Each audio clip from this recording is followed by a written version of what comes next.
El siguiente segmento tiene contenido o opinión. La entrevista en A Primera Hora. Analizamos los hechos del momento junto a sus protagonistas.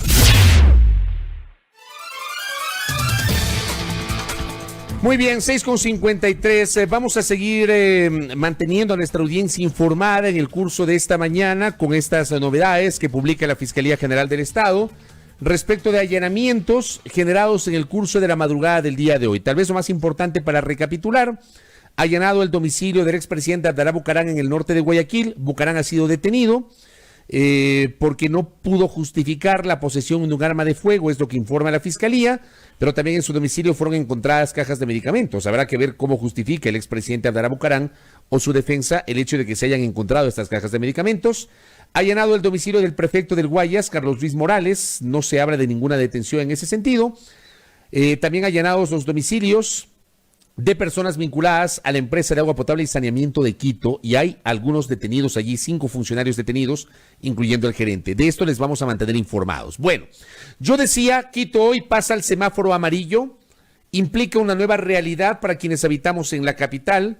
Yo decía hace 2 días, definitivamente el confinamiento se terminó. No se terminó ayer ni anteayer, se terminó hace 2 semanas, cuando ya la gente empezó por múltiples razones a retomar paulatinamente sus actividades.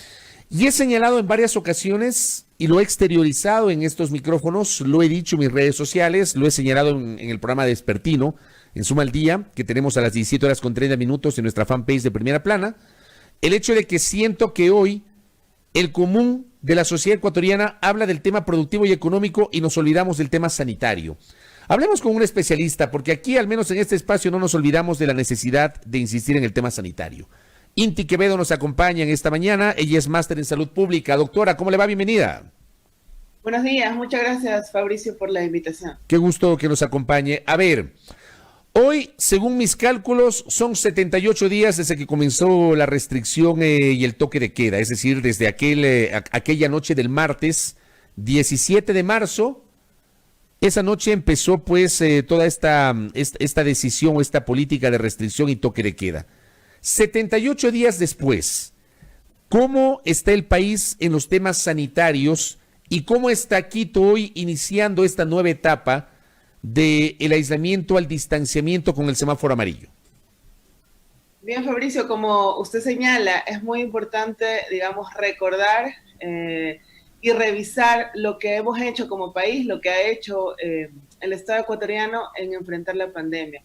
Yo quisiera solamente compartir, si es posible, la pantalla unos segundos sí, para comparta. que se pueda verificar este titular. Ahí lo tenemos. Donde el viceministro de Salud, Félix Chon, el 29 de febrero, con el primer caso notificado que tenía el país, decía: no puedo hacer pruebas a todos. Ya el 29 de febrero una autoridad de salud se rendía frente a la pandemia. Entonces creo que es muy importante recordar lo que efectivamente, cómo se tomaron las decisiones, por qué Guayaquil terminó como terminó, y porque es importante recordar eso en este momento, porque no queremos que Quito pase por algo similar.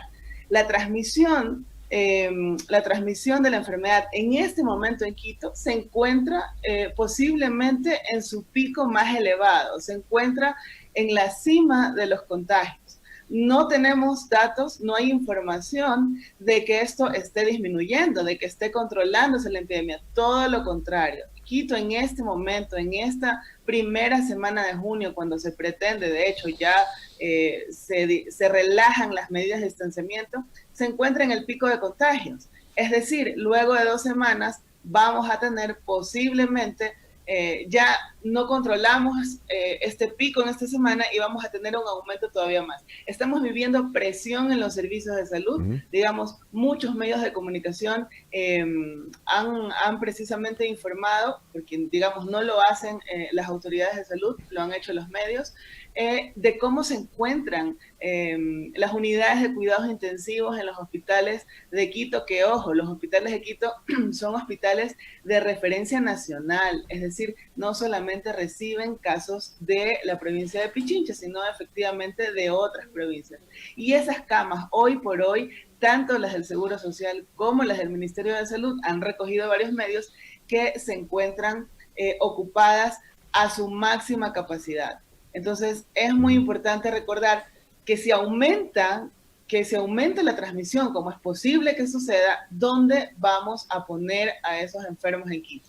Digamos, se han tomado medidas correctas, Quito ha tenido precisamente por las medidas de confinamiento, por las medidas de cuarentena, Quito ha tenido la posibilidad de reorganizar mejor sus servicios y lo ha hecho en compañía también del gobierno seccional, del Distrito Metropolitano de Quito. Ya tenemos ahí todo un hospital para cuidados intermedios, cosas que no tuvo Guayaquil, que no tuvo efectivamente tiempo de maniobra por las malas decisiones que se tomaron en su momento y que le costó el cargo a una ministra guayaquileña como la ministra Andra. Ahora, el tema es que... En ese sentido, no soy la única. Perdí la señal. Inti, ¿me escucha? Sí. Ya, correcto, había perdido la señal, pero ya la retomamos. A ver, el tema es que usted nos grafica una realidad muy compleja, o sea, hay complejidades en este momento desde el punto de vista sanitario, pero resulta que el día de hoy pasamos a semáforo amarillo, hoy volverán los restaurantes a abrir con el 30% de su aforo, hoy los centros comerciales volverán a abrir igualmente con el 30% de su aforo, hoy ya las peluquerías van a trabajar, hoy el transporte público, el 40% del transporte público en Quito va a comenzar a operar. Digo, ¿cómo combinamos estos dos factores? Porque usted está hablando de una realidad preocupante desde el punto de vista sanitario, pero por otra parte, esta realidad se mantiene justo el día de hoy cuando comenzamos un proceso, digamos, de formalización de las actividades.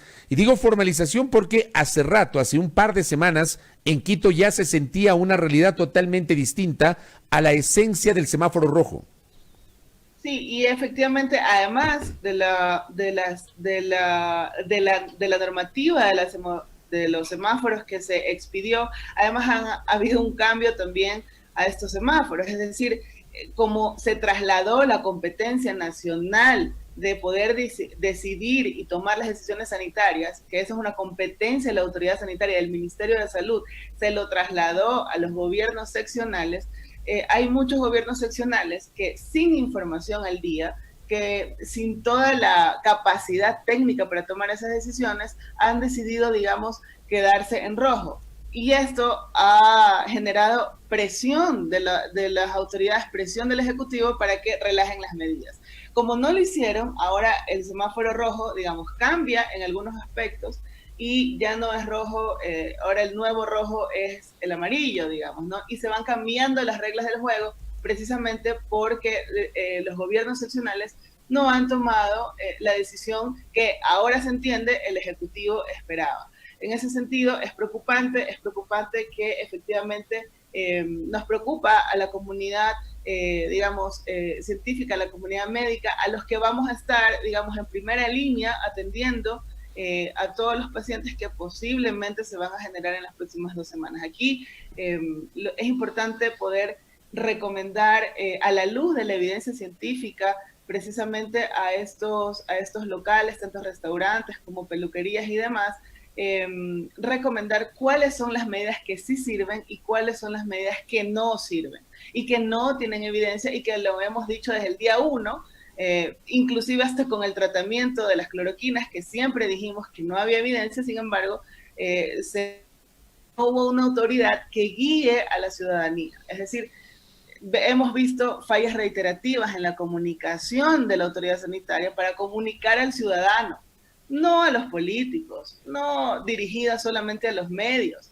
dirigido al ciudadano que tiene que ahora abrir su negocio, que tiene que abrir su peluquería, que tiene que abrir posiblemente su local productivo. En ese sentido, es muy importante las medidas que tienen evidencia. ¿Qué tiene evidencia? Usar mascarilla quirúrgica, no las N95. Las N95 son para el personal de salud. por cada N95 que utilice un ciudadano común, hay un médico que se queda sin N95.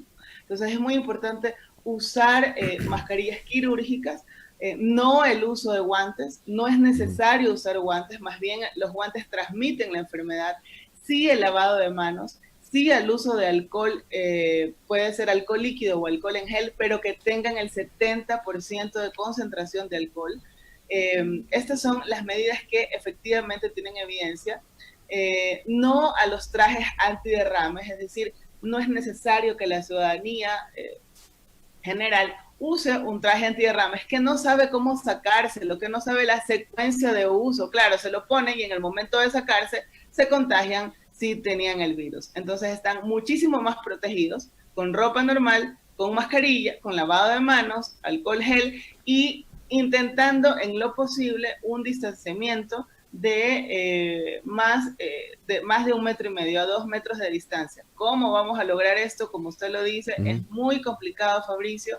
Esa es la realidad en que nos encontramos y los médicos, el personal de salud, las enfermeras, estamos sumamente preocupados por lo que vamos a recibir en los establecimientos de salud en las 2 semanas subsiguientes. Inti Quevedo nos acompaña, máster en salud pública. Le pregunto, la semana anterior, el martes de la semana anterior, llegamos al día 70, que según, eso nos explicaba el alcalde metropolitano en su momento, según los estudios científicos y los especialistas, en el día 70 se suponía que llegábamos al pico más alto de los contagios. ¿Finalmente fue así en el día 70, Inti?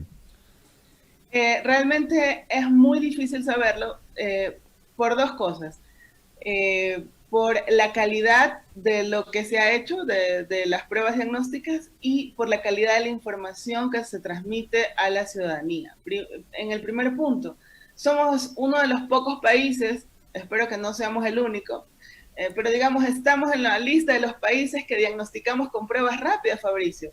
Si usted revisa la recomendación de la OPS, que además que nos dice que no relajemos medidas tan rápido, no ha autorizado, porque no hay evidencia científica en el mundo que las pruebas rápidas sirvan para diagnosticar. Vamos a tener muchos falsos negativos que tienen una prueba que les dice que son negativos y siguen transmitiendo la enfermedad y posiblemente hoy estén deambulando estas personas que salieron negativos en estas pruebas rápidas en los locales comerciales, en las peluquerías, transmitiendo la enfermedad.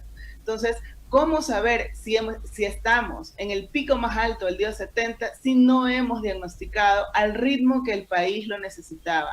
Y con las pruebas que son las únicas pruebas recomendadas para el diagnóstico, que son las pruebas PCR. Entonces es muy difícil saberlo porque estos protocolos no se transparentan. Imagínense que se hizo una investigación, una supuesta investigación, no conocemos el protocolo, que dice que en Guayaquil hay un 33% de contagios. Ni España ha llegado al 5 o 6% de contagios y ya Guayaquil dice que tiene el 33%. Claro, pero eso es cierto o no, que Guayaquil tiene, o sea, yo me pongo a pensar, 33% estamos hablando de casi 1 millón de personas, ¿o no? A diferencia de asegurar esto de manera irresponsable, lo que hacemos, los que leemos y los que conocemos un poco de comunicación científica, no podemos asegurar algo como eso. Es muy difícil de creer sin tener un protocolo transparente de quienes hicieron la investigación. Es muy difícil de asegurar una cosa como esa, de llegar al 33%, como ciudades y países como la región afectada en Italia, como España y algunas comunidades de España, que no han llegado ni al 6%, Fabricio. ¿Por qué? Porque la investigación que hace España la hace responsablemente y la hace con las pruebas que tiene que hacer. Eso es una. 2. La información que publica el COE nacional o la información que publica el Ministerio de Salud, digamos, es una información que no sirve, que se contradice, que corrigen, que hoy día dicen que tienen una cantidad de fallecidos y mañana tienen menos fallecidos, ¿ya? Entonces es muy difícil poder confiar en esos números, en esas estadísticas que nos dan. Y digamos, esa es lo que transmite lamentablemente la autoridad. La autoridad sanitaria lo que está transmitiendo es desconfianza, es que no sean creíbles las cifras que ellos transmiten y van a tener, si no transparentan de manera adecuada, lo que van a tener es todos los días a la comunidad médica y científica criticando precisamente la falta de transparencia en cuanto a las cifras. Ahora, hay algo adicional. Yo no entendí cómo es que el Cantón Daule, que fue uno de los, o es uno de los 4 cantones con el mayor número de contagios de la provincia del Guayas, e inclusive Daule, la cantidad de casos de Daule supera a la cantidad de casos en provincias enteras del país. Pero bueno, Daule pasó a amarillo y resulta que Daule, entiendo que desde ayer, martes, pasó a semáforo verde, y se habla de este término denominado inmunidad de rebaño, y que ese es el argumento por el cual cantones como Daule van a pasar o pasaron al semáforo verde, y que supuestamente en Guayaquil se estaría pensando en lo mismo, hablando de la inmunidad de rebaño. ¿Existe este término? ¿Es aplicable epidemiológicamente este término de inmunidad de rebaño, doctora?